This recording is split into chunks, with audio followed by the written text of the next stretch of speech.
Tanyau bahkan kadang-kadang ulum akhir zaman laganyau urang jak menuntut munyo sempat kata-kata ni. Ni patah-patah, munyo sempat ko ja, ani patah-patah ko. Karena itu macam berat kepada dunia. Si berat.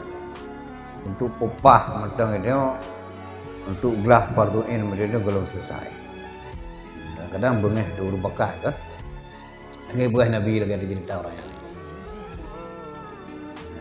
Tempat pengajian le tetapi hana runjak.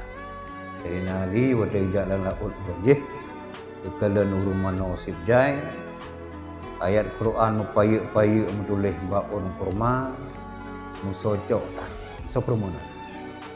Menang ke umat akhir zaman tempat pengajian sibjai tetapi uriak buat nali.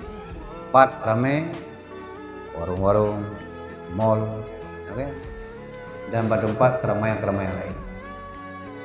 Yang kali kepurahi Nabi, waktu masa naro.